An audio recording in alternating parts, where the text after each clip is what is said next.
Having two dads offered me the choice of contrasting points of view, one of a rich man and one of a poor man. I had two fathers, a rich one and a poor one.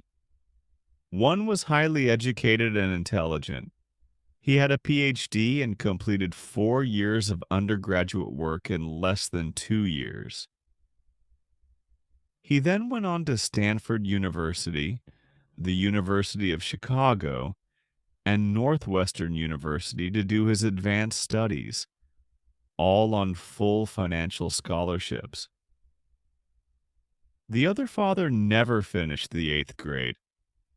Both men were successful in their careers, working hard all their lives. Both earned substantial incomes. Yet one always struggled financially. The other would become one of the richest men in Hawaii. One died leaving tens of millions of dollars to his family, charities, and his church. The other left bills to be paid. Both men were strong, charismatic, and influential. Both men offered me advice, but they did not advise the same things. Both men believed strongly in education, but did not recommend the same course of study. If I had had only one dad, I would have had to accept or reject his advice. Having two dads offered me the choice of contrasting points of view, one of a rich man and one of a poor man. Instead of simply accepting or rejecting one or the other, I found myself thinking more, comparing, and then choosing for myself. The problem was that the rich man was not rich yet, and the poor man was not yet poor. Both were just starting out on their careers, and both were struggling with money and families. But they had very different points of view about money.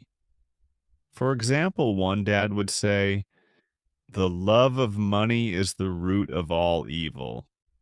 The other said, "The lack of money is the root of all evil." As a young boy, having two strong fathers both influencing me was difficult. I wanted to be a good son and listen, but the two fathers did not say the same things.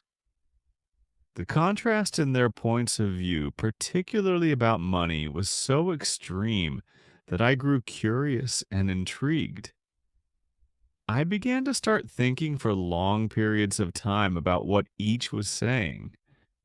Much of my private time was spent reflecting, asking myself questions such as, why does he say that? And then asking the same question of the other dad's statement. It would have been much easier to simply say, yeah, he's right. I agree with that. Or to simply reject the point of view by saying, the old man doesn't know what he's talking about. Instead, having two dads whom I loved forced me to think and ultimately choose a way of thinking for myself. As a process, choosing for myself turned out to be much more valuable in the long run than simply accepting or rejecting a single point of view. One of the reasons the rich get richer, the poor get poorer, and the middle class struggles in debt is that the subject of money is taught at home, not in school. Most of us learn about money from our parents. So what can poor parents tell their child about money? They simply say, stay in school and study hard. The child may graduate with excellent grades, but with a poor person's financial programming and mindset. Sadly, money is not taught in schools. Schools focus on scholastic and professional skills, but not on financial skills. This explains how smart bankers, doctors, and accountants who earned excellent grades may struggle financially all of their lives. Our staggering national debt is due in large part to highly educated politicians and government officials making financial decisions with little or no training in the subject of money. Today, I often wonder what will soon happen when we have millions of people who need financial and medical assistance. They will be dependent upon their families or the government for financial support. What will happen when Medicare and Social Security run out of money? How will a nation survive if teaching children about money continues to be left to parents, most of whom will be or already are poor? Because I had two influential fathers, I learned from both of them. I had to think about each dad's advice, and in doing so, I gained valuable insight into the power and effect of one's thoughts on one's life. For example, one dad had a habit of saying, "I can't afford it." The other dad forbade those words to be used. He insisted I ask, "How can I afford it?" One is a statement and the other is a question. One lets you off the hook and the other forces you to think. My soon to be rich dad would explain that by automatically saying the words, "I can't afford it," your brain stops working. By asking the question, "How can I afford it?" your brain is put to work. He did not mean that you should buy everything you want. He was fanatical about exercising your mind, the most powerful computer in the world. He'd say, "My brain gets stronger every day because I exercise it. The stronger it gets, the more money I can make."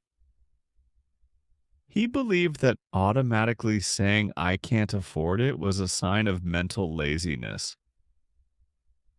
Although both dads worked hard, I noticed that one dad had a habit of putting his brain to sleep when it came to finances, and the other had a habit of exercising his brain.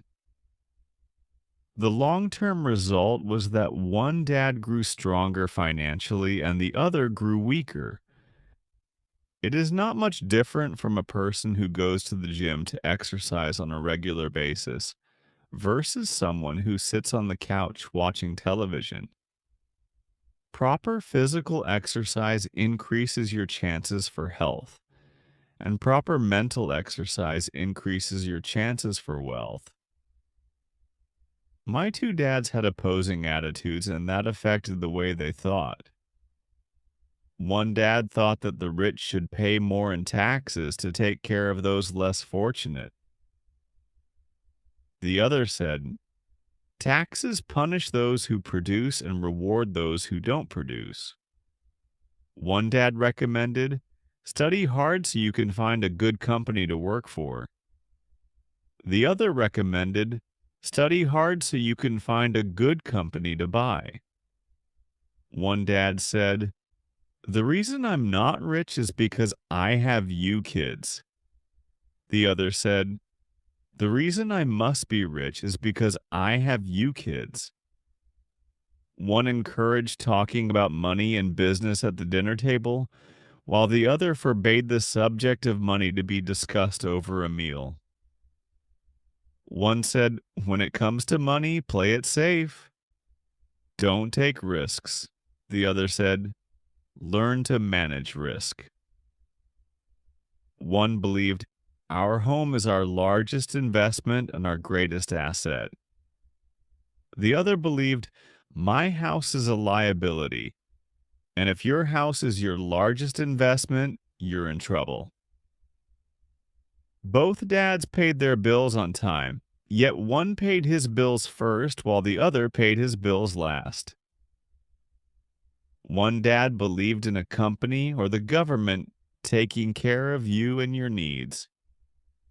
He was always concerned about pay raises, retirement plans, medical benefits, sick leave, vacation days, and other perks. He was impressed with two of his uncles who joined the military and earned a retirement and entitlement package for life after 20 years of active service. He loved the idea of medical benefits and PX privileges the military provided its retirees. He also loved the tenure system available through the university. The idea of job protection for life and job benefits seemed more important at times than the job. He would often say, "I've worked hard for the government, and I'm entitled to these benefits." The other believed in total financial self-reliance.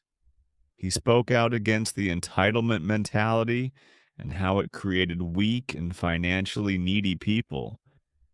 He was emphatic about being financially competent.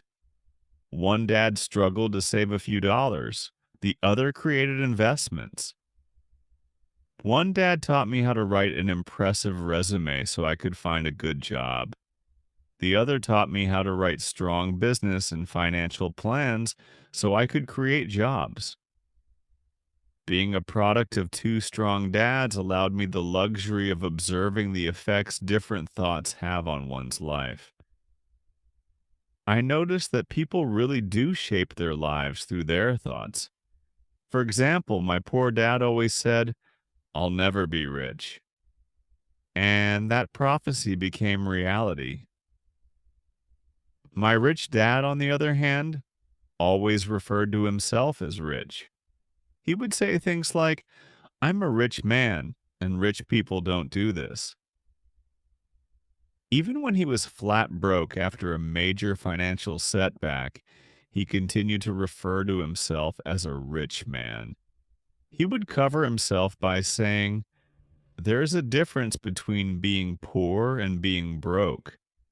Broke is temporary, poor is eternal." My poor dad would say, "I'm not interested in money, or money doesn't matter." My rich dad always said, "Money is power." The power of our thoughts may never be measured or appreciated, but it became obvious to me as a young boy that it was important to be aware of my thoughts and how I expressed myself. I noticed that my poor dad was poor, not because of the amount of money he earned, which was significant, but because of his thoughts and actions. As a young boy having two fathers, I became acutely aware of being careful about which thoughts I chose to adopt as my own. Should I listen to my rich dad or to my poor dad? There is a difference between being poor and being broke. Broke is temporary, poor is eternal. Although both men had tremendous respect for education and learning, they disagreed about what they thought was important to learn. One wanted me to study hard, earn a degree, and get a good job to earn money. He wanted me to study to become a professional, an attorney, or an accountant, and to go to business school for my MBA. The other encouraged me to study to be rich, to understand how money works, and to learn how to have it work for me. "I don't work for money," were words he would repeat over and over. "Money works for me." At the age of 9, I decided to listen to and learn from my rich dad about money. In doing so, I chose not to listen to my poor dad, even though he was the one with all the college degrees. A lesson from Robert Frost.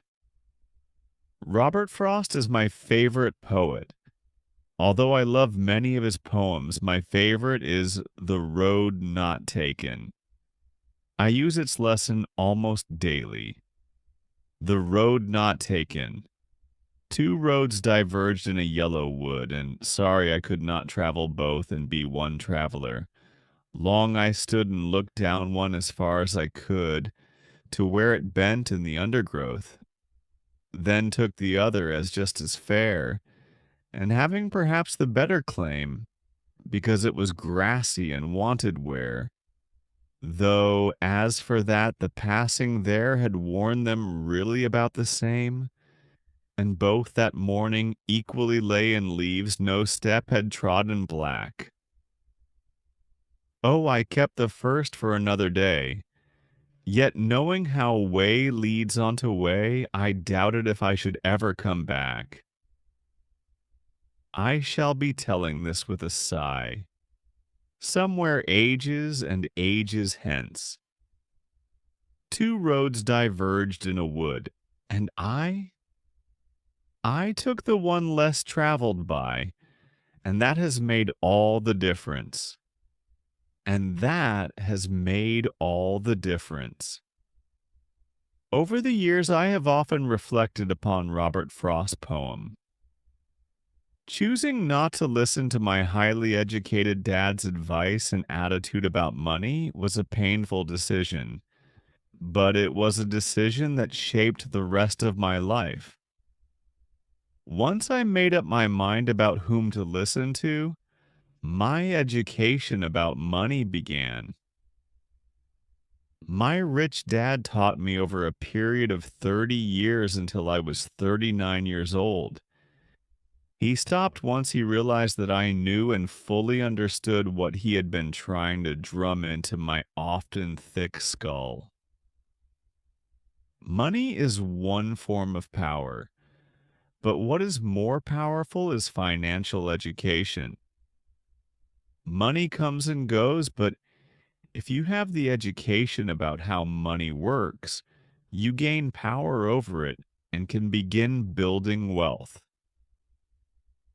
The reason positive thinking alone does not work is because most people went to school and never learned how money works, so they spend their lives working for money. Because I was only 9 years old when I started, the lessons my rich dad taught me were simple. And when it was all said and done, there were only 6 main lessons, repeated over 30 years. This book is about those 6 lessons, put as simply as possible, just as simply as my rich dad put forth those lessons to me. The lessons are meant not to be answers, but guideposts that will assist you and your children to grow wealthier no matter what happens in a world of increasing change and uncertainty. Chapter 1. Lesson 1. The rich don't work for money. The poor and the middle class work for money. The rich have money work for them. Dad, can you tell me how to get rich? My dad put down the evening paper. Why do you want to get rich, son? Because today Jimmy's mom drove up in their new Cadillac, and they were going to their beach house for the weekend. He took 3 of his friends, but Mike and I weren't invited. They told us we weren't invited because we were poor kids. They did? My dad asked incredulously. Yeah, they did, I replied in a hurt tone. My dad silently shook his head, pushed his glasses up the bridge of his nose, and went back to reading the paper. I stood waiting for an answer. The year was 1956. I was 9 years old.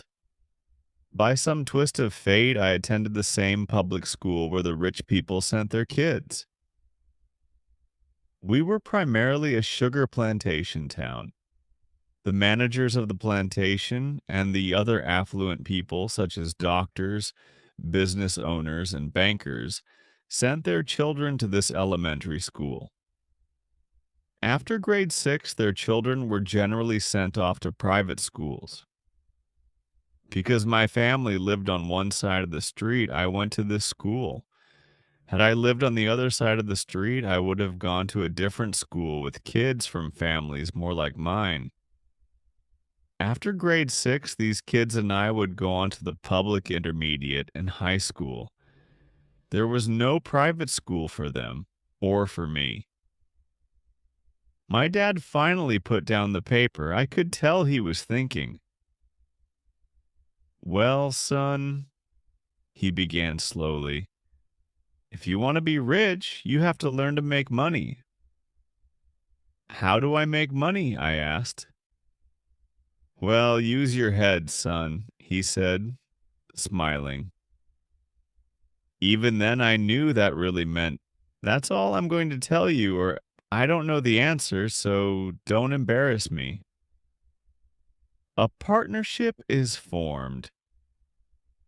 The next morning, I told my best friend, Mike, what my dad had said. As best as I could tell, Mike and I were the only poor kids in this school. Mike was also in this school by a twist of fate. Someone had drawn a jog in the line for the school district, and we wound up in school with the rich kids. We weren't really poor, but we felt as if we were because all the other boys had new baseball gloves, new bicycles, new everything. Mom and Dad provided us with the basics, like food, shelter, and clothes. But that was about it. My dad used to say, if you want something, work for it. We wanted things, but there was not much work available for 9-year-old boys. So what did we do to make money? Mike asked. I don't know, I said. But do you want to be my partner?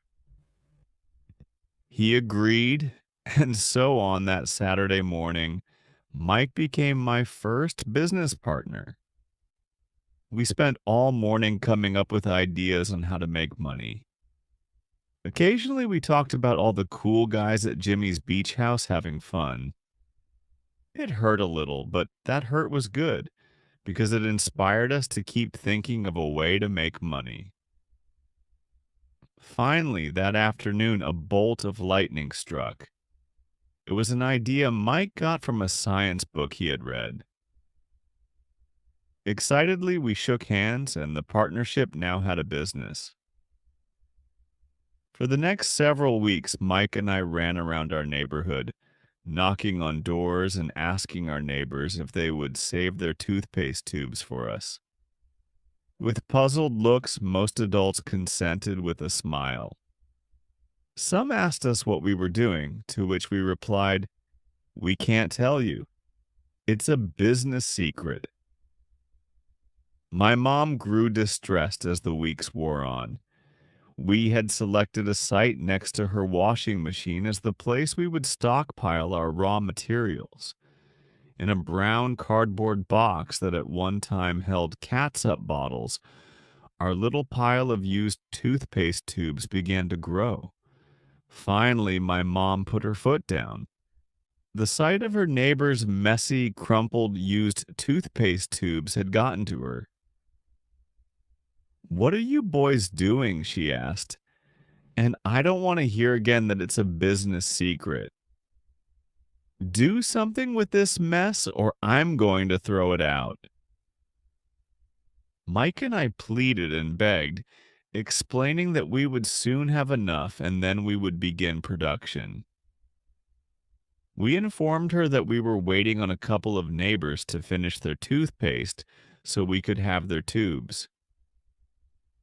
Mom granted us a 1-week extension. The date to begin production was moved up and the pressure was on. My first partnership was already being threatened with an eviction notice by my own mom. It became Mike's job to tell the neighbors to quickly use up their toothpaste, saying their dentist wanted them to brush more often anyway. I began to put together the production line. One day, my dad drove up with a friend to see 2 9-year-old boys in the driveway with a production line operating at full speed. There was fine white powder everywhere. On a long table were small milk cartons from school, and our family's hibachi grill was glowing with red-hot coals at maximum heat. Dad walked up cautiously, having to park the car at the base of the driveway since the production line blocked the carport.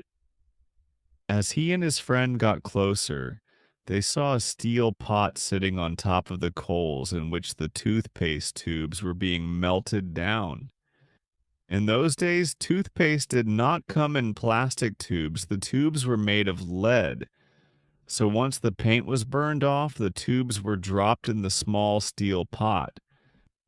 They melted until they became liquid, and with my mom's pot holders, we poured the lead through a small hole in the top of the milk cartons. The milk cartons were filled with plaster of Paris. White powder was everywhere. In my haste, I had knocked the bag over, and the entire area looked like it had been hit by a snowstorm.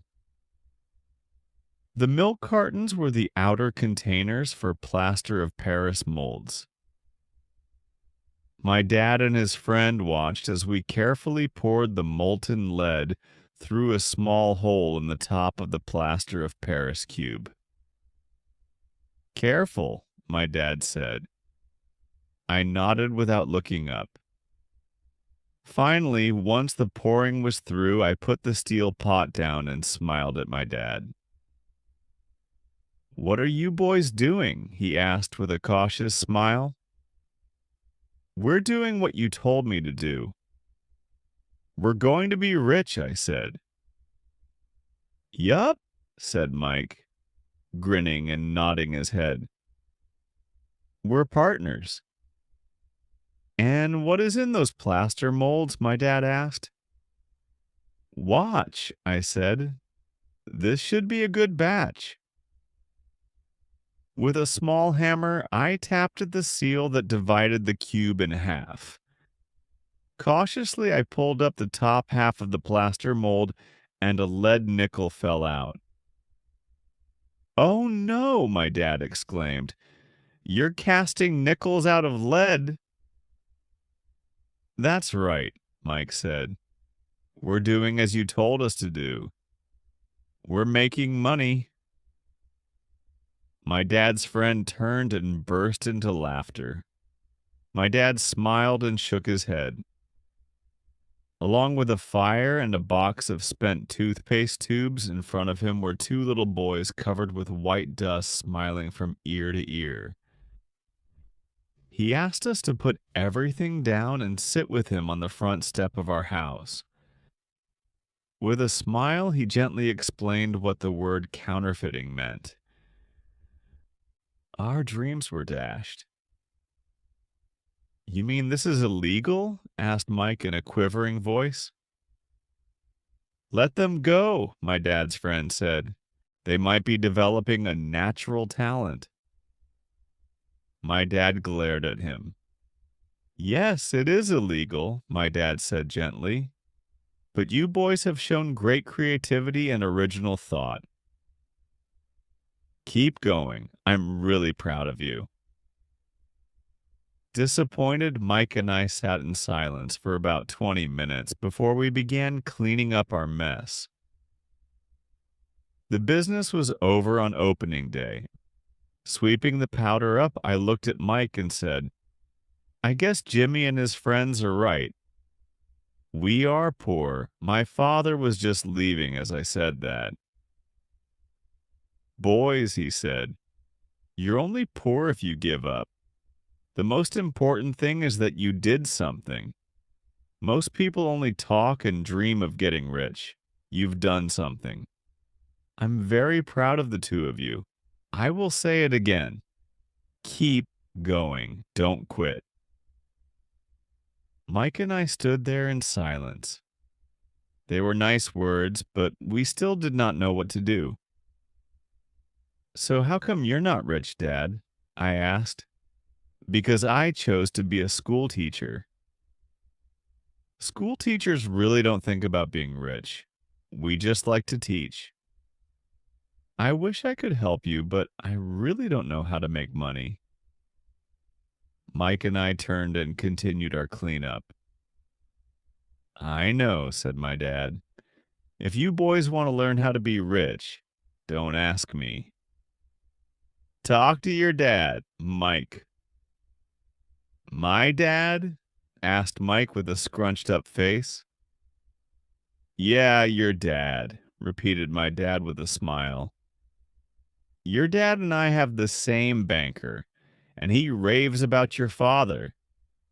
He's told me several times that your father is brilliant when it comes to making money. My dad? Mike asked again in disbelief. Then how come we don't have a nice car and a nice house like the rich kids at school? A nice car and a nice house don't necessarily mean you're rich or you know how to make money, my dad replied. Jimmy's dad works for the sugar plantation. He's not much different from me. He works for a company and I work for the government. The company buys the car for him. The sugar company is in financial trouble and Jimmy's dad may soon have nothing. Your dad is different, Mike. He seems to be building an empire, and I suspect in a few years he will be a very rich man. With that, Mike and I got excited again. With new vigor, we began cleaning up the mess caused by our now defunct first business. As we were cleaning, we made plans for how and when to talk to Mike's dad. The problem was that Mike's dad worked long hours and often did not come home until late. His father owned warehouses, a construction company, a chain of stores, and 3 restaurants. It was the restaurants that kept him out late. Mike caught the bus home after we had finished cleaning up. He was going to talk to his dad when he got home that night and ask him if he would teach us how to become rich. Mike promised to call as soon as he had talked to his dad, even if it was late. The phone rang at 8:30 p.m. Okay, I said. Next Saturday. I put the phone down. Mike's dad had agreed to meet with us. On Saturday, I caught the 7:30 a.m. bus to the poor side of town. The lessons begin. Mike and I met with his dad that morning at 8 o'clock. He was already busy, having been at work for more than an hour. His construction supervisor was just leaving in his pickup truck as I walked up to his simple, small, and tidy home. Mike met me at the door. Dad's on the phone and he said to wait on the back porch, Mike said as he opened the door. The old wooden floor creaked as I stepped across the threshold of the aging house. There was a cheap mat just inside the door. The mat was there to hide the years of wear from countless footsteps that the floor had supported. Although clean, it needed to be replaced. I felt claustrophobic as I entered the narrow living room that was filled with old, musty, overstuffed furniture that today would be collector's items. Sitting on the couch were 2 women, both a little older than my mom. Across from the women sat a man in workman's clothes. He wore khaki slacks and a khaki shirt, neatly pressed but without starch, and polished work boots. He was about 10 years older than my dad. They smiled as Mike and I walked past them toward the back porch. I smiled back shyly. Who are those people? I asked. Oh, they work for my dad. The older man runs his warehouses and the women are the managers of the restaurants. And as you arrived, you saw the construction supervisor who is working on a road project about 50 miles from here. His other supervisor, who is building a track of houses, left before you got here. Does this go on all the time? I asked. Not always, but quite often, said Mike, smiling as he pulled up a chair to sit down next to me. I asked my dad if he would teach us to make money, Mike said. Oh, and what did he say to that? I asked with cautious curiosity. Well, he had a funny look on his face at first, and then he said he would make us an offer. Oh, I said, rocking my chair back against the wall. Chair. I sat there perched on two rear legs of the chair. Mike did the same thing. Do you know what the offer is? I asked. No, but we'll soon find out. Suddenly, Mike's dad burst through the rickety screen door and onto the porch. Mike and I jumped to our feet, not out of respect, but because we were startled. Ready, boys? He asked as he pulled up a chair to sit down with us. We nodded our heads as we pulled our chairs away from the wall to sit in front of him. He was a big man, about 6 feet tall and 200 pounds. My dad was taller, about the same weight, and 5 years older than Mike's dad. They sort of looked alike, though not of the same ethnic makeup. Maybe their energy was similar. Mike says you want to learn to make money. Is that correct, Robert? I nodded my head quickly, but with a little trepidation. He had a lot of power behind his words and smile. Okay, here's my offer. I'll teach you, but I won't do it classroom style. You work for me, I'll teach you. You don't work for me, I won't teach you. I can teach you faster if you work, and I'm wasting my time if you just want to sit and listen like you do in school. That's my offer. Take it or leave it. May I ask a question first? I asked. Number. Take it or leave it. I've got too much work to do to waste my time. If you can't make up your mind decisively, then you'll never learn to make money anyway. Opportunities come and go. Being able to know when to make quick decisions is an important skill. You have the opportunity that you asked for. School is beginning, or it's over in 10 seconds, Mike's dad said with a teasing smile. Take it, I said. Take it, said Mike. Good, said Mike's dad. Mrs. Martin will be by in 10 minutes. After I'm through with her, you'll ride with her to my superette and you can begin working. I'll pay you 10 cents an hour and you'll work 3 hours every Saturday. But I have a softball game today, I said. Mike's dad lowered his voice to a stern tone. Take it or leave it, he said. I'll take it, I replied, choosing to work and learn instead of playing. 30 cents later. By 9 a.m. that day, Mike and I were working for Mrs. Martin. She was a kind and patient woman. She always said that Mike and I reminded her of her 2 grown sons. Although kind, she believed in hard work and kept us moving. We spent 3 hours taking canned goods off the shelves, brushing each can with a feather duster to get the dust off, and then restacking them neatly. It was excruciatingly boring work. Mike's dad, whom I call my rich dad, owned 9 of these little superettes, each with a large parking lot. They were the early version of the 7-Eleven convenience stores, little neighborhood grocery stores where people bought items such as milk, bread, butter, and cigarettes. The problem was that this was Hawaii before air conditioning was widely used, and the stores could not close their doors because of the heat. On 2 sides of the store, the doors had to be wide open to the road and parking lot.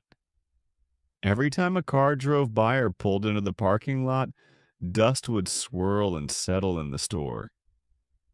We knew we had a job as long as there was no air conditioning. For 3 weeks, Mike and I reported to Mrs. Martin and worked our 3 hours. By noon, our work was over, and she dropped 3 little dimes in each of our hands. Now, even at the age of 9 in the mid 1950s, 30 cents was not too exciting. Comic books cost 10 cents back then, so I usually spent my money on comic books and went home. By Wednesday of the fourth week, I was ready to quit. I had agreed to work only because I wanted to learn to make money from Mike's dad, and now I was a slave for 10 cents an hour.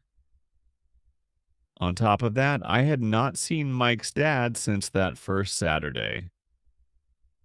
I'm quitting, I told Mike at lunchtime. School was boring, and now I did not even have my Saturdays to look forward to.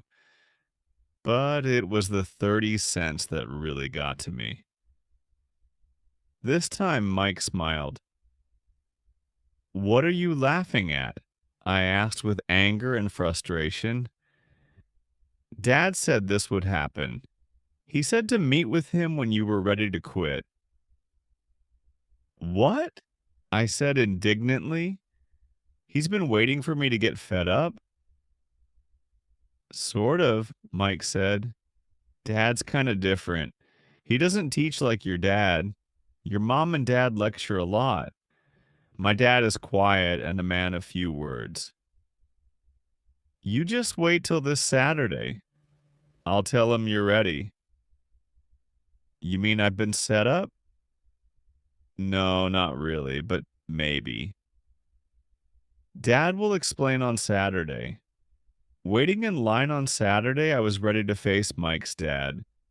Even my real dad was angry with him.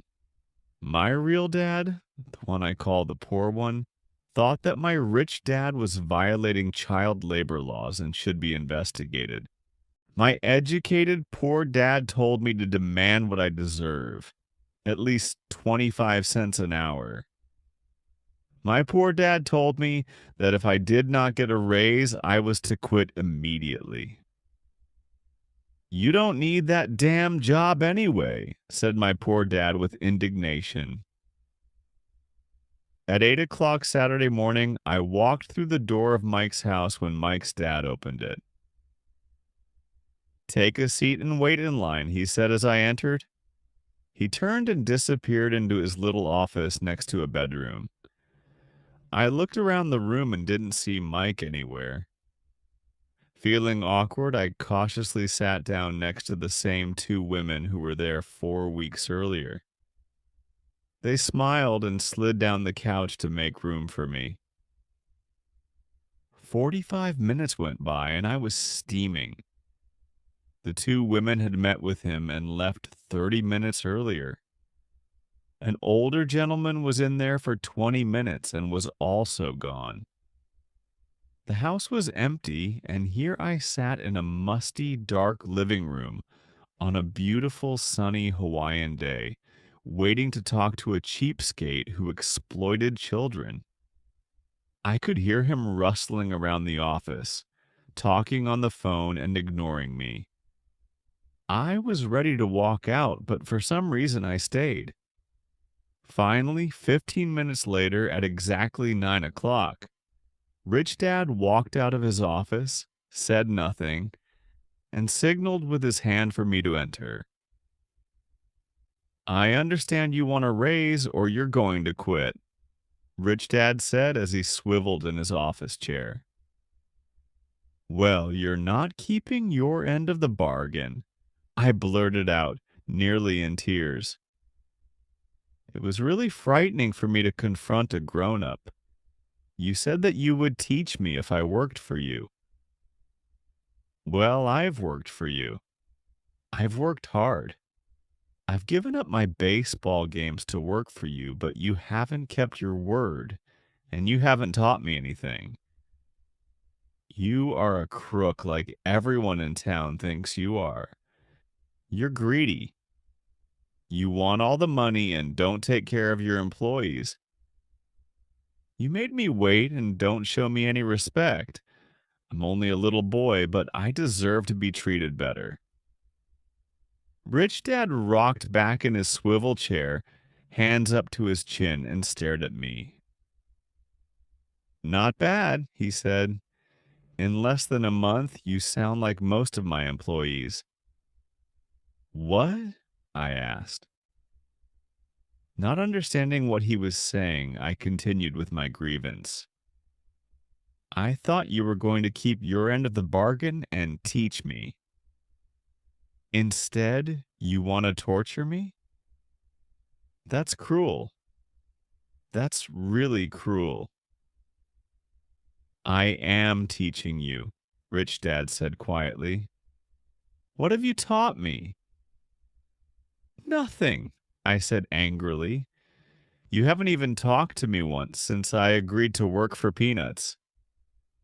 10 cents an hour. Ha! I should notify the government about you. We have child labor laws, you know. My dad works for the government, you know. Wow, said Rich Dad. Now you sound just like most of the people who used to work for me. People I've either fired or who have quit. So what do you have to say? I demanded, feeling pretty brave for a little kid. You lied to me. I've worked for you, and you have not kept your word. You haven't taught me anything. How do you know that I have not taught you anything? Asked Rich Dad calmly. Well, you've never talked to me. I've worked for 3 weeks, and you have not taught me anything, I said with a pout. Does teaching mean talking or a lecture? Rich Dad asked. Well, yes, I replied. That's how they teach you in school, he said, smiling. But that is not how life teaches you, and I would say that life is the best teacher of all. Most of the time, life does not talk to you. It just sort of pushes you around. Each push is life saying, wake up. There's something I want you to learn. What is this man talking about? I asked myself silently. Life pushing me around was life talking to me? Now I knew I had to quit my job. I was talking to someone who needed to be locked up. If you learn life's lessons, you will do well. If not, life will just continue to push you around. People do two things. Some just let life push them around. Others get angry and push back. But they push back against their boss or their job or their husband or wife. They do not know it's life that's pushing. I had no idea what he was talking about. Life pushes all of us around. Some people give up and others fight. A few learn the lesson and move on. They welcome life pushing them around. To these few people, it means they need and want to learn something. They learn and move on. Most quit, and a few like you fight. Rich Dad stood and shut the creaky old wooden window that needed repair. If you learn this lesson, you will grow into a wise, wealthy, and happy young man. If you don't, you will spend your life blaming a job, low pay, or your boss for your problems. You'll live life always hoping for that big break that will solve all your money problems. Rich Dad looked over at me to see if I was still listening. His eyes met mine. We stared at each other, communicating through our eyes. Finally, I looked away once I had absorbed his message. I knew he was right. I was blaming him, and I did ask to learn. I was fighting. Rich Dad continued. Or if you're the kind of person who has no guts, you just give up every time life pushes you. If you're that kind of person, you'll live all your life playing it safe, doing the right things, saving yourself for some event that never happens. Then you die a boring old man. You'll have lots of friends who really like you because you were such a nice, hardworking guy. but the truth is that you let life push you into submission. Deep down, you were terrified of taking risks. You really wanted to win, but the fear of losing was greater than the excitement of winning. Deep inside, you and only you will know you didn't go for it. You chose to play it safe. Our eyes met again. "You've been pushing me around?" I asked. "Some people might say that," smiled Rich Dad. "I would say that I just gave you a taste of life." "What taste of life?" I asked, still angry, but now curious and ready to learn. "You boys are the first people who have ever asked me to teach them how to make money. I have more than 150 employees, and not one of them has asked me what I know about money. They ask me for a job and a paycheck, but never to teach them about money. So most will spend the best years of their lives working for money, not really understanding what it is they are working for." I sat there listening intently. "So when Mike told me you wanted to learn how to make money, I decided to design a course that mirrored real life. I could talk until I was blue in the face, but you wouldn't hear a thing. So I decided to let life push you around a bit so you could hear me. That's why I only paid you 10 cents. "So what is the lesson I learned from working for only 10 cents an hour?" I asked. "That you're cheap and exploit your workers?" Rich Dad rocked back and laughed heartily. Finally, he said, "You'd best change your point of view. Stop blaming me and thinking I'm the problem. If you think I'm the problem, then you have to change me. If you realize that you're the problem, then you can change yourself, learn something, and grow wiser." Most people want everyone else in the world to change but themselves. Let me tell you, it's easier to change yourself than everyone else. "I don't understand," I said. "Don't blame me for your problems," Rich Dad said, growing impatient. "But you only pay me 10 cents. "So what are you learning?" Rich Dad asked, smiling. "That you're cheap," I said with a sly grin. "See, you think I'm the problem," said Rich Dad. "But you are. Well, keep that attitude and you'll learn nothing. Keep the attitude that I'm the problem, and what choices do you have? Well, if you don't pay me more or show me more respect and teach me, I'll quit." "Well put," Rich Dad said. And that's exactly what most people do. They quit and go looking for another job, a better opportunity, and higher pay, actually thinking that this will solve the problem. In most cases, it won't. "So what should I do?" I asked. "Just take this measly 10 cents an hour and smile?" Rich Dad smiled. "That's what the other people do. But that's all they do, waiting for a raise, thinking that more money will solve their problems. Most just accept it, and some take a second job working harder, but again accepting a small paycheck." I sat staring at the floor, beginning to understand the lesson Rich Dad was presenting. I could sense it was a taste of life. Finally, I looked up and asked, "So what will solve the problem?" "This," he said, leaning forward in his chair and tapping me gently on the head. "This stuff between your ears."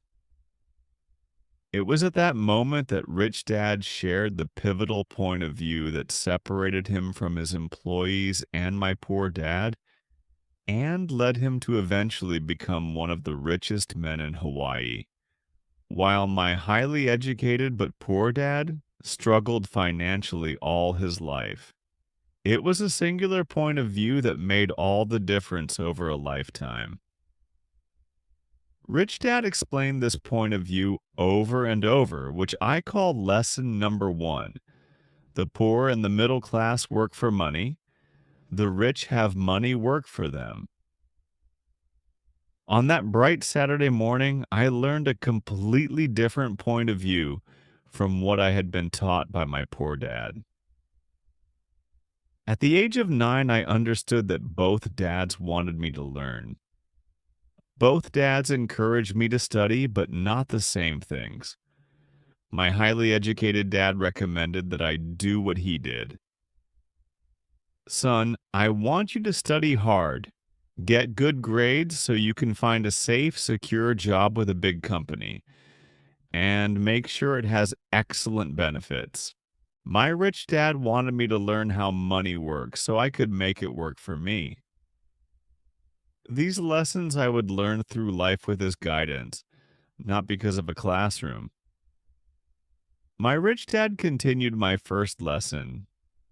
I'm glad you got angry about working for 10 cents an hour. If you hadn't got angry and had simply accepted it, I would have to tell you that I could not teach you. You see, true learning takes energy, passion, and a burning desire. Anger is a big part of that formula, for passion is anger and love combined. When it comes to money, most people want to play it safe and feel secure. So passion does not direct them. Fear does. So is that why they'll take jobs with low pay? I asked. Yes, said Rich Dad. Some people say I exploit people because I don't pay as much as the sugar plantation or the government. I say the people exploit themselves. It's their fear, not mine. But don't you feel you should pay them more? I asked. I don't have to. And besides, more money will not solve their problems. Just look at your dad. He makes a lot of money and he still can't pay his bills. Most people given more money only get into more debt. So that's why the 10 cents an hour, I said, smiling. It's a part of the lesson. That's right, smiled Rich Dad. You see, your dad went to school and got an excellent education so he could get a high-paying job. But he still has money problems because he never learned anything about money in school. On top of that, he believes in working for money. And you don't? I asked. No, not really, said Rich Dad. If you want to learn to work for money, then stay in school. That is a great place to learn to do that. But if you want to learn how to have money work for you, then I will teach you that. But only if you want to learn. Wouldn't everyone want to learn that? I asked. No, said Rich Dad. Simply because it's easier to learn to work for money, especially if fear is your primary emotion when the subject of money is discussed. I don't understand, I said with a frown. Don't worry about that for now. Just know that it's fear that keeps most people working at a job. The fear of not paying their bills, the fear of being fired, the fear of not having enough money, and the fear of starting over. That's the price of studying to learn a profession or trade and then working for money. Most people become a slave to money and then get angry at their boss. Learning to have money work for you is a completely different course of study? I asked.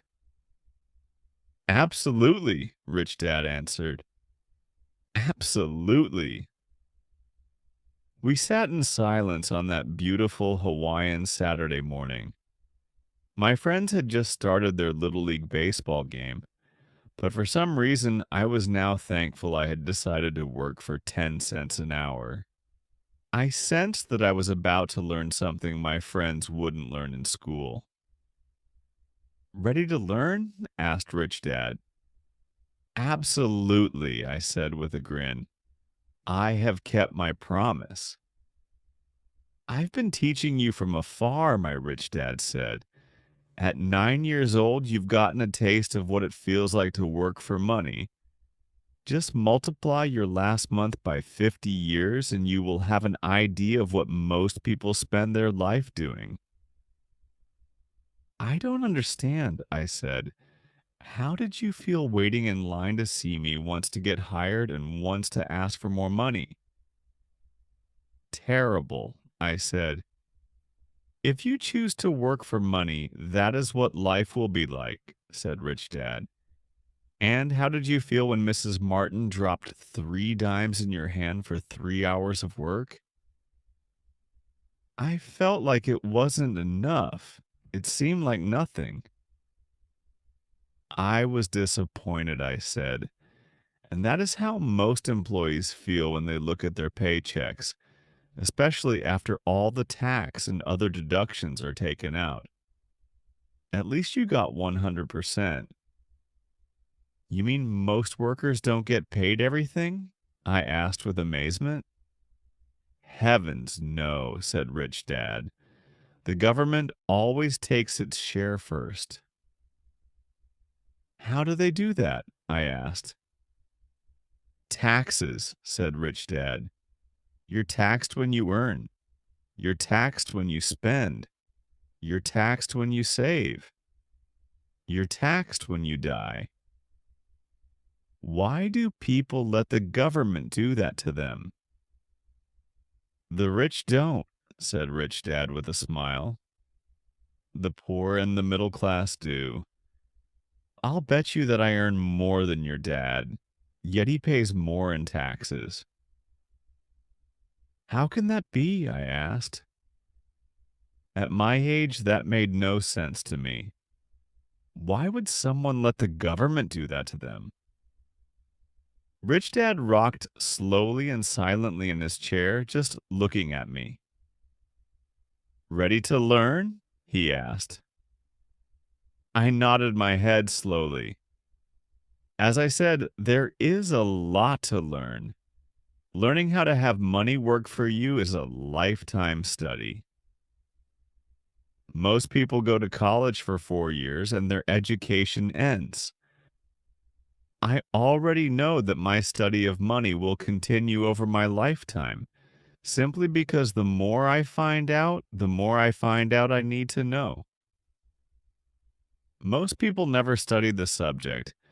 They go to work, get their paycheck, balance their checkbooks, and that's it. Then they wonder why they have money problems. They think that more money will solve the problem and don't realize that it's their lack of financial education that is the problem. So, my dad has tax problems because he doesn't understand money? I asked, confused. Look, said Rich Dad, taxes are just one small section on learning how to have money work for you. Today, I just wanted to find out if you still have the passion to learn about money. Most people don't. They want to go to school, learn a profession, have fun at their work, and earn lots of money. One day they wake up with big money problems and then they can't stop working. That's the price of only knowing how to work for money instead of studying how to have money work for you. So, do you still have the passion to learn? Asked Rich Dad. I nodded my head. Good, said Rich Dad. Now get back to work. This time I will pay you nothing. What? I asked in amazement. You heard me. Nothing. You will work the same 3 hours every Saturday, but this time you will not be paid 10 cents per hour. You said you wanted to learn to not work for money, so I'm not going to pay you anything. I couldn't believe what I was hearing. I've already had this conversation with Mike, and he's already working, dusting and stacking canned goods for free. You'd better hurry and get back there. That's not fair, I shouted. You've got to pay something. You said you wanted to learn. If you don't learn this now, you'll grow up to be like the two women and the older man sitting in my living room, working for money and hoping I don't fire them. Or like your dad, earning lots of money only to be in debt up to his eyeballs, hoping more money will solve the problem. If that's what you want, I'll go back to our original deal of 10 cents an hour. Or you can do what most adults do, complain that there is not enough pay, quit, and go looking for another job. But what do? I asked. Rich Dad tapped me on the head. Use this, he said. If you use it well, you will soon thank me for giving you an opportunity, and you will grow into a rich man. I stood there, still not believing what a raw deal I was handed. I came to ask for a raise, and somehow I was instead working for nothing. Rich Dad tapped me on the head again and said, Use this. Now get out of here and get back to work. Lesson number 1. The rich don't work for money. I didn't tell my poor dad I wasn't being paid. He wouldn't have understood, and I didn't want to try to explain something I didn't understand myself. For 3 more weeks, Mike and I worked 3 hours every Saturday for nothing. The work didn't bother me, and the routine got easier, but it was the missed baseball games and not being able to afford to buy a few comic books that got to me. Rich Dad stopped by at noon on the 3rd week. We heard his truck pull up in the parking lot and sputter when the engine was turned off. He entered the store and greeted Mrs. Martin with a hug.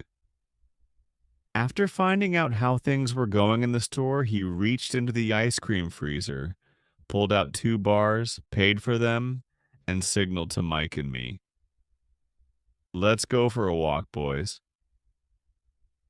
We crossed the street, dodging a few cars, and walked across a large, grassy field where a few adults were playing softball.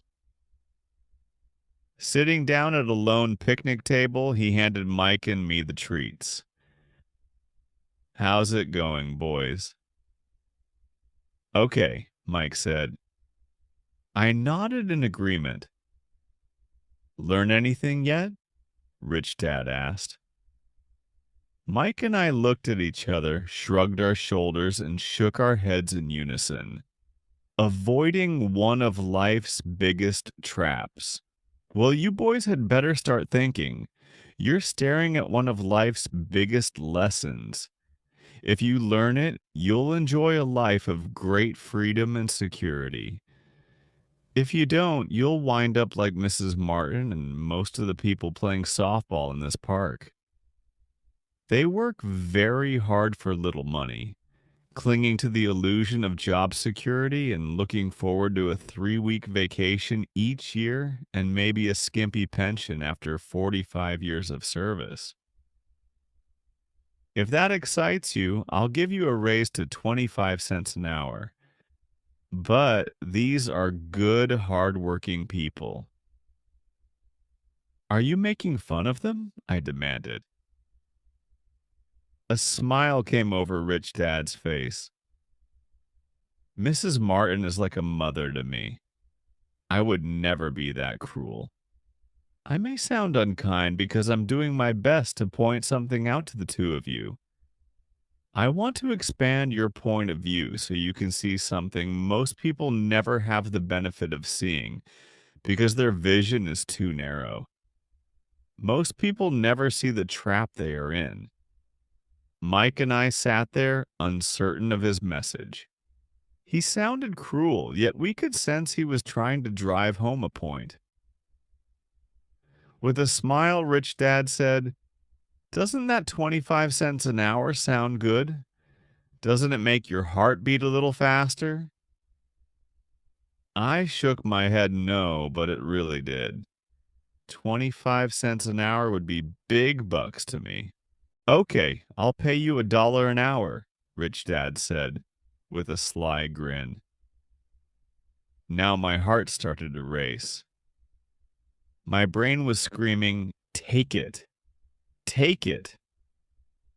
I could not believe what I was hearing.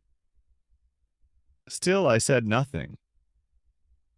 Okay, $2 an hour.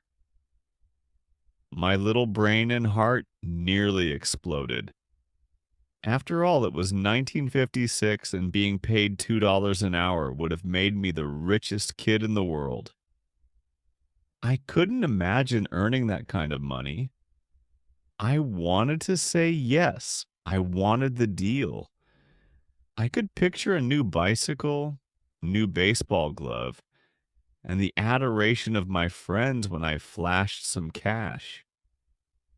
On top of that, Jimmy and his rich friends could never call me poor again. But somehow my mouth stayed shut. The ice cream had melted and was running down my hand. Rich Dad was looking at two boys staring back at him, eyes wide open and brains empty. He was testing us, and he knew there was a part of our emotions that wanted to take the deal. He understood that every person has a weak and needy part of their soul that can be bought. And he knew that every individual also had a part of their soul that was resilient and could never be bought. It was only a question of which one was stronger. Okay, $5 an hour. Suddenly I was silent. Something had changed. The offer was too big and ridiculous. Not many grown-ups in 1956 made more than that, but quickly my temptation disappeared, and calm set in. Slowly I turned to my left to look at Mike. He looked back at me. The part of my soul that was weak and needy was silenced. The part of me that had no price took over. I knew Mike had gotten to that point too. People's lives are forever controlled by two emotions: fear and greed. Good, Rich Dad said softly. Most people have a price, and they have a price because of human emotions named fear and greed. First, the fear of being without money motivates us to work hard, and then once we get that paycheck, greed or desire starts us thinking about all the wonderful things money can buy. The pattern is then set. What pattern? I asked. The pattern of get up, go to work, pay bills. Get up, go to work, pay bills. People's lives are forever controlled by two emotions, fear and greed. Offer them more money and they continue the cycle by increasing their spending. This is what I call the rat race. There is another way? Mike asked. Yes, said Rich Dad slowly, but only a few people find it. And what is that way? Mike asked. That's what I hope you boys will learn as you work and study with me. That is why I took away all forms of pay. Any hints? Mike asked. We're kind of tired of working hard, especially for nothing. Well, the first step is telling the truth, said Rich Dad. We haven't been lying, I said. I did not say you were lying. I said to tell the truth, Rich Dad retorted. The truth about what? I asked. How you're feeling, Rich Dad said. You don't have to say it to anyone else. Just admit it to yourself.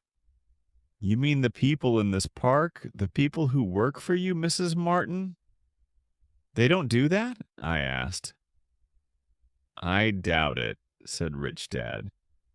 Instead, they feel the fear of not having money. They don't confront it logically. They react emotionally instead of using their heads, Rich Dad said. Then they get a few bucks in their hands, and again, the emotions of joy, desire, and greed take over. And again, they react instead of think. So their emotions control their brain, Mike said. That's correct, said Rich Dad.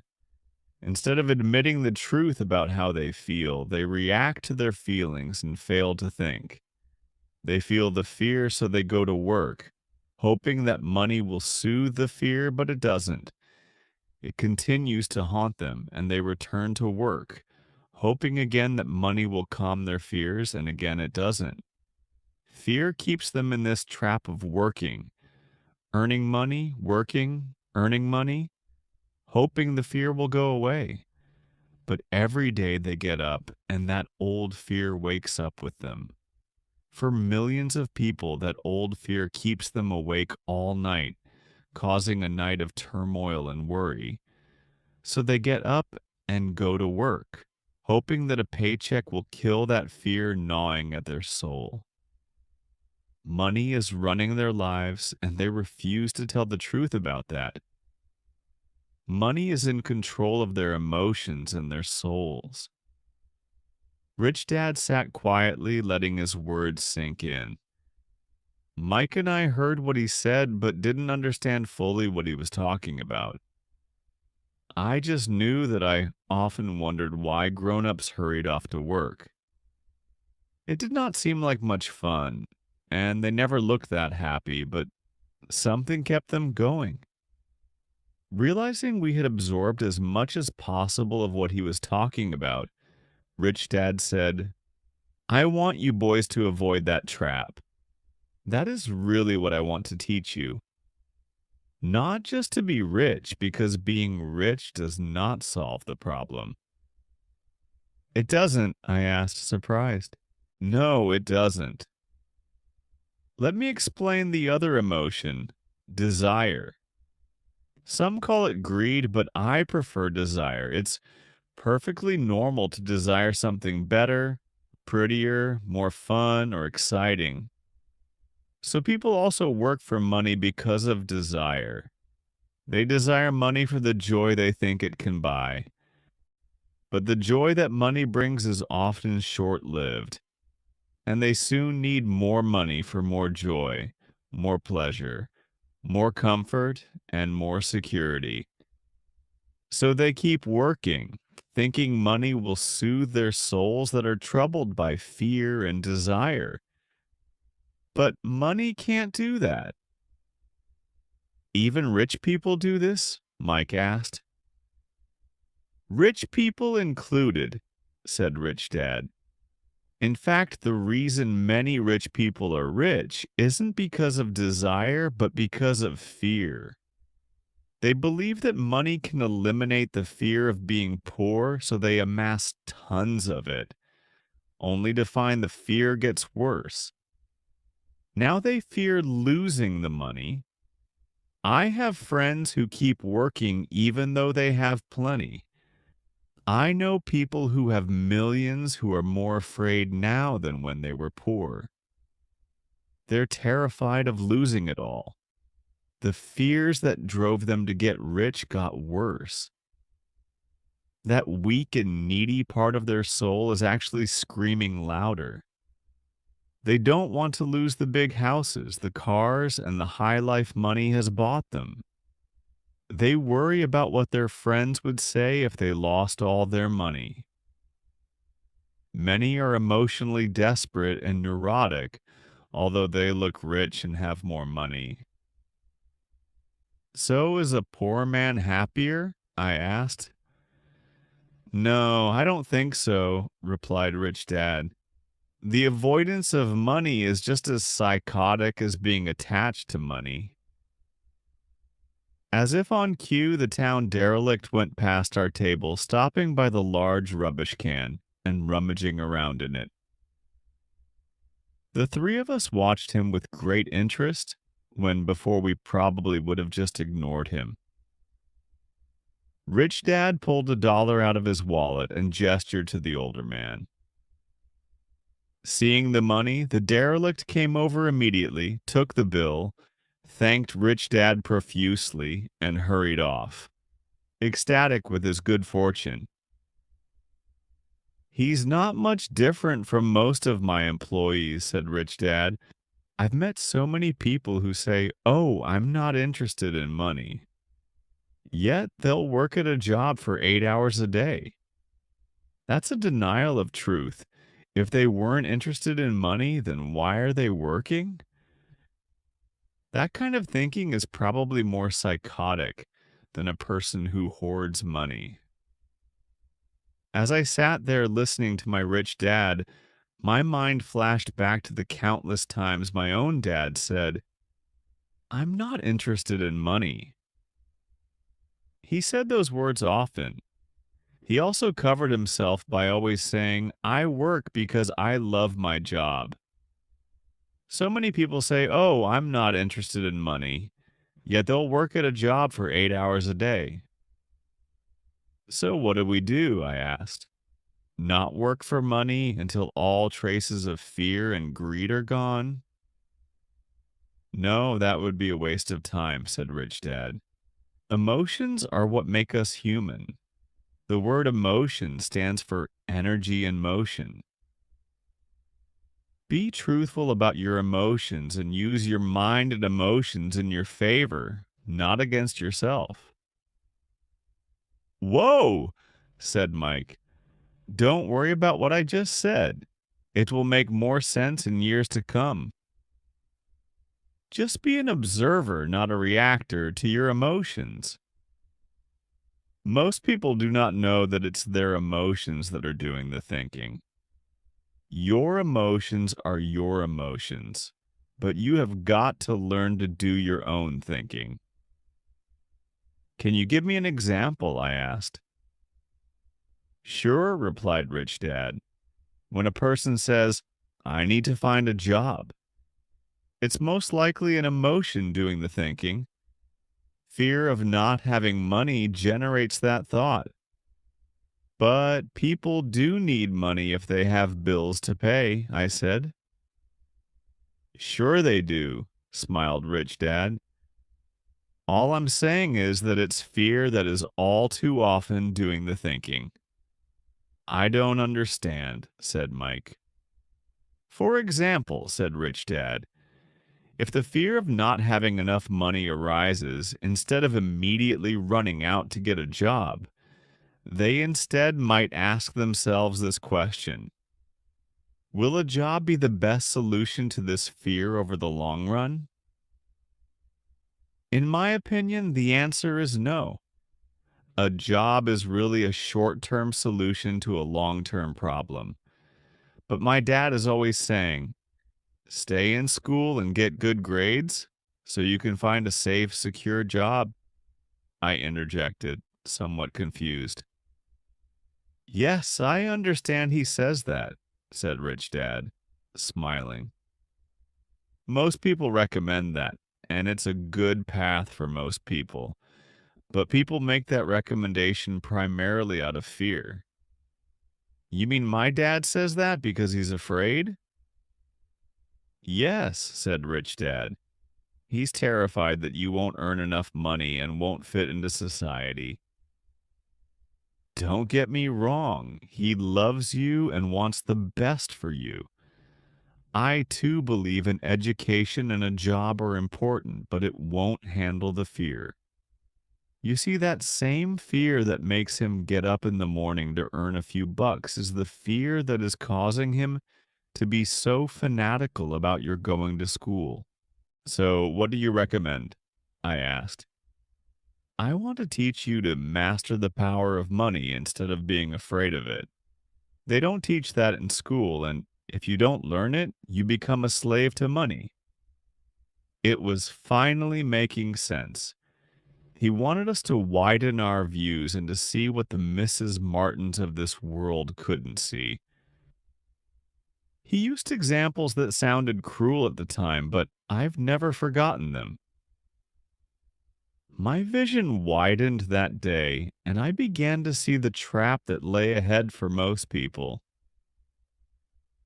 You see, we're all employees ultimately. We just work at different levels, said Rich Dad.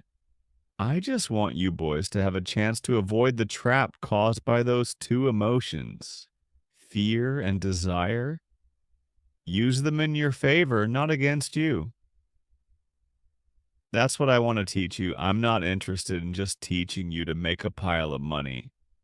That won't handle the fear or desire if you don't first handle fear and desire and you get rich. You'll only be a highly paid slave. So, how do we avoid the trap? I asked. The main cause of poverty or financial struggle is fear and ignorance, not the economy or the government or the rich. It's self inflicted fear and ignorance that keep people trapped. So, you boys go to school and get your college degrees, and I'll teach you how to stay out of the trap. The pieces of the puzzle were appearing. My highly educated dad had a great education and a great career, but school never told him how to handle money or his fear of it. It became clear that I could learn different and important things from two fathers. So, you've been talking about the fear of not having money. How does the desire for money affect our thinking? Mike asked. How did you feel when I tempted you with a pay raise? Did you notice your desires rising? We nodded our heads. By not giving in to your emotions, you were able to delay your reactions and think. That is important. We will always have emotions of fear and greed. From here on in, it's imperative for you to use those emotions to your advantage, and for the long term to not let your emotions control your thinking. Most people use fear and greed against themselves. That's the start of ignorance. Most people live their lives chasing paychecks, pay raises, and job security because of the emotions of desire and fear, not really questioning where those emotion driven thoughts are leading them. It's just like the picture of a donkey dragging a cart with its owner dangling a carrot just in front of its nose. The donkey's owner may be going where he wants to, but the donkey is chasing an illusion. Tomorrow there will only be another carrot for the donkey. You mean the moment I picture a new baseball glove, candy, and toys, that's like a carrot to a donkey? Mike asked. Yes, and as you get older, your toys get more expensive. A new car, a boat, and a big house to impress your friends, said Rich Dad with a smile. Fear pushes you out the door, and desire calls to you. That's the trap. So what's the answer? Mike asked. What intensifies fear and desire is ignorance. That is why rich people with lots of money often have more fear the richer they get. Money is the carrot, the illusion. If the donkey could see the whole picture, it might rethink its choice to chase the carrot. Rich Dad went on to explain that a human's life is a struggle between ignorance and illumination. He explained that once a person stops searching for information and self-knowledge, ignorance sets in.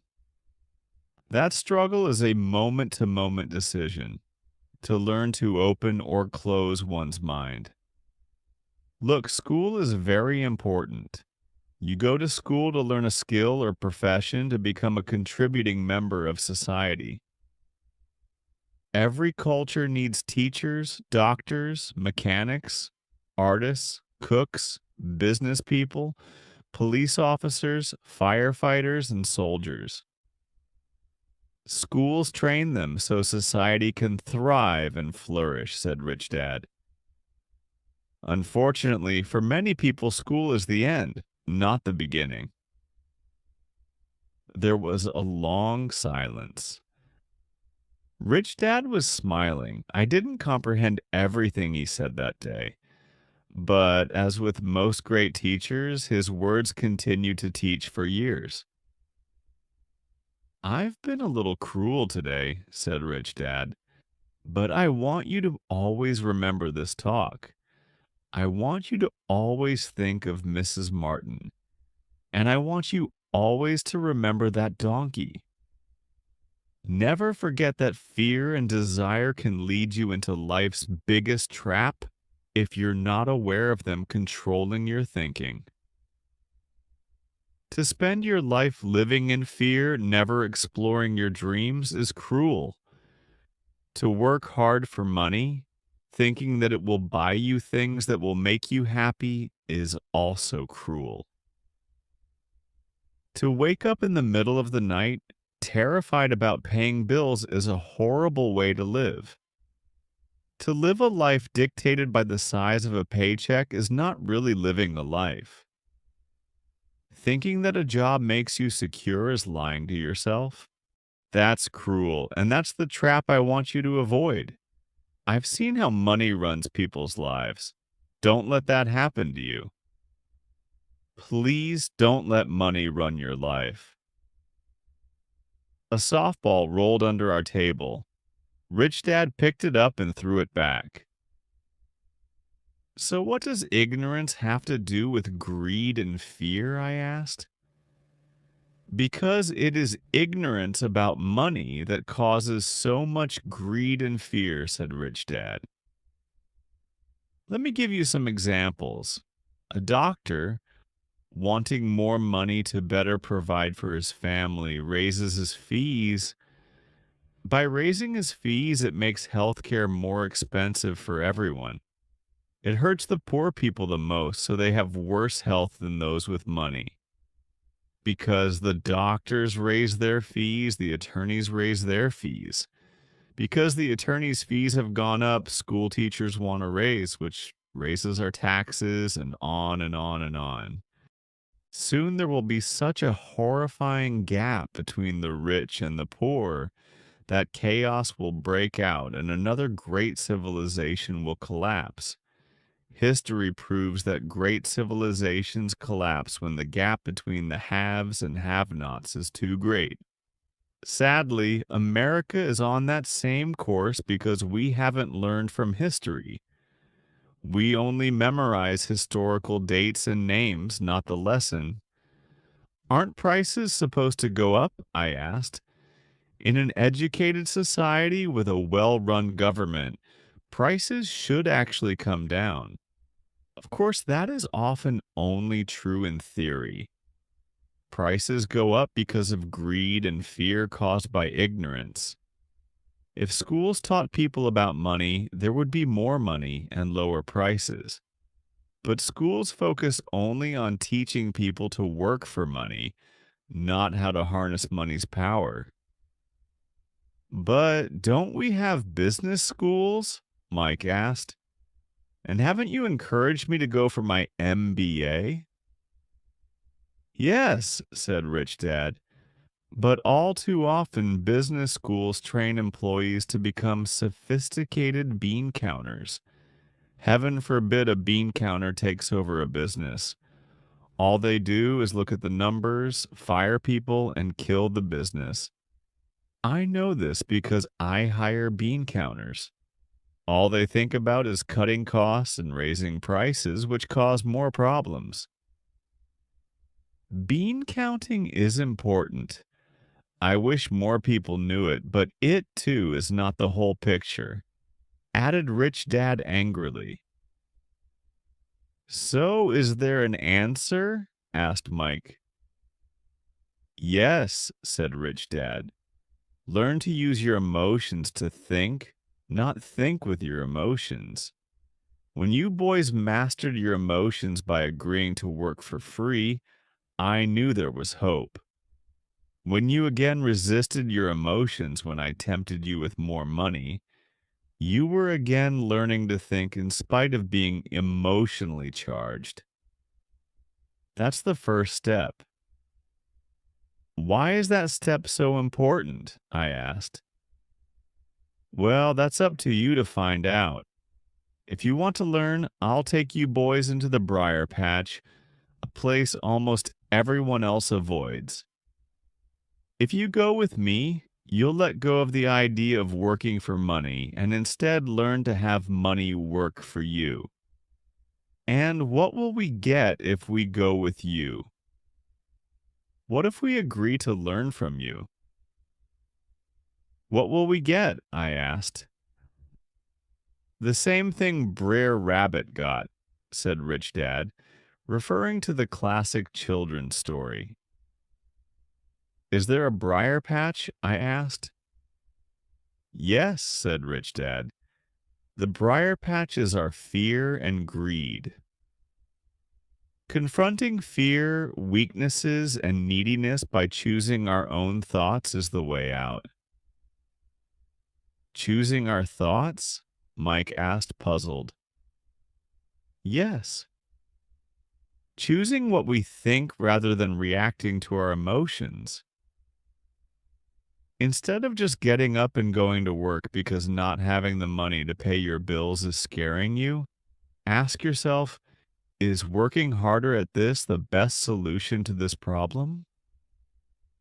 Most people are too afraid to rationally think things through and instead run out the door to a job they hate. The tar baby is in control.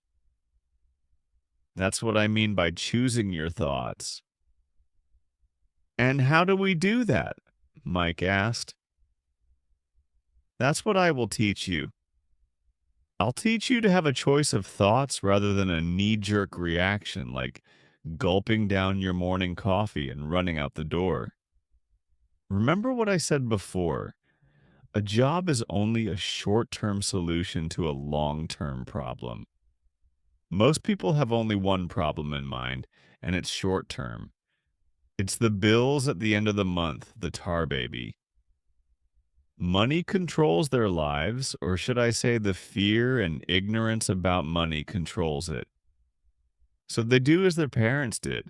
They get up every day and go work for money, not taking the time to ask the question, is there another way? Their emotions now control their thinking, not their heads. Can you tell the difference between emotions thinking and the head thinking? Mike asked. Oh, yes. I hear it all the time, said Rich Dad. I hear things like, well, everyone has to work, or the rich are crooks, or I'll get another job. I deserve this raise. You can't push me around. Or I like this job because it's secure. No one asked me, is there something I'm missing here? Which would break through the emotional thought and give you time to think clearly. As we headed back to the store, Rich Dad explained that the rich really did make money. They did not work for it. He went on to explain that when Mike and I were casting 5-cent pieces out of lead, thinking we were making money, we were very close to thinking the way the rich think. The problem was that creating money is legal for the government and banks to do, but illegal for us to do. There are legal ways to create money from nothing, he told us. Rich Dad went on to explain that the rich know that money is an illusion, truly like the carrot for the donkey.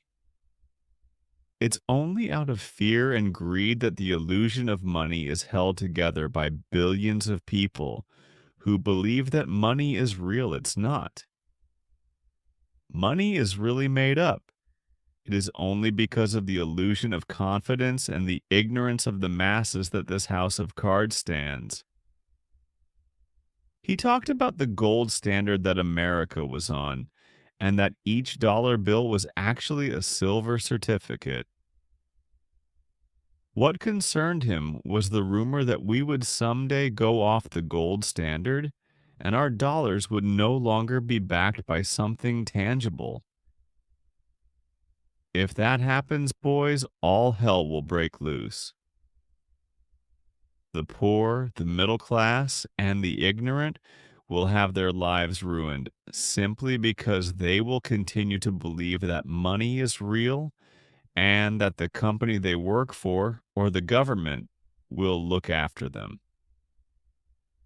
We really did not understand what he was saying that day, but over the years it made more and more sense. Seeing what others miss. As he climbed into his pickup truck outside his convenience store, Rich Dad said, "Keep working, boys, but the sooner you forget about needing a paycheck, the easier your adult life will be. Keep using your brain, work for free, and soon your mind will show you ways of making money far beyond what I could ever pay you. You will see things that other people never see. Most people never see these opportunities because they're looking for money and security, so that's all they get. The moment you see one opportunity, you'll see them for the rest of your life. The moment you do that, I'll teach you something else. Learn this, and you'll avoid one of life's biggest traps." Mike and I picked up our things from the store and waved goodbye to Mrs. Martin. We went back to the park, to the same picnic bench, and spent several more hours thinking and talking. We spent the next week at school thinking and talking too. For 2 more weeks, we kept thinking, talking, and working for free. At the end of the second Saturday, I was again saying goodbye to Mrs. Martin and looking at the comic book stand with a longing gaze. The hard thing about not even getting 30 cents every Saturday was that I didn't have any money to buy comic books. Suddenly, as Mrs. Martin said goodbye to Mike and me, I saw her do something I'd never seen her do before. Mrs. Martin was cutting the front page of the comic book in half. She kept the top half of the comic book cover and threw the rest of the book into a large cardboard box. When I asked her what she did with the comic books, she said, "I throw them away. I give the top half of the cover back to the comic book distributor for credit when he brings in the new comics. He's coming in an hour." Mike and I waited for an hour. Soon the distributor arrived, and I asked him if we could have the comic books. To my delight, he said, "You can have them if you work for this store and do not resell them." Remember our old business partnership? Well, Mike and I revived it. Using a spare room in Mike's basement, we began piling hundreds of comic books in that room. Soon, our comic book library was open to the public. We hired Mike's younger sister, who loved to study, to be head librarian. She charged each child 10 cents admission to the library, which was open from 2:30 p.m. to 4:30 p.m. every day after school. The customers, the children of the neighborhood, could read as many comics as they wanted in 2 hours. It was a bargain for them since a comic cost 10 cents each, and they could read 5 or 6 in 2 hours. Mike's sister would check the kids as they left to make sure they weren't borrowing any comic books. She also kept the books, logging in how many kids showed up each day, who they were, and any comments they might have. Mike and I averaged $9.50 per week over a 3-month period. We paid his sister $1 a week and allowed her to read the comics for free, which she rarely did since she was always studying. Mike and I kept our agreement by working in the store every Saturday and collecting all the comic books from the different stores. We kept our agreement to the distributor by not selling any comic books. We burned them once they got too tattered. We tried opening a branch office, but we could never quite find someone as trustworthy and dedicated as Mike's sister. At an early age, we found out how hard it was to find good staff. 3 months after the library first opened, a fight broke out in the room. Some bullies from another neighborhood pushed their way in, and Mike's dad suggested we shut down the business. So our comic book business shut down, and we stopped working on Saturdays at the convenience store. But Rich Dad was excited because he had new things he wanted to teach us. He was happy because we had learned our first lesson so well. We learned to make money work for us. By not getting paid for our work at the store, we were forced to use our imaginations to identify an opportunity to make money.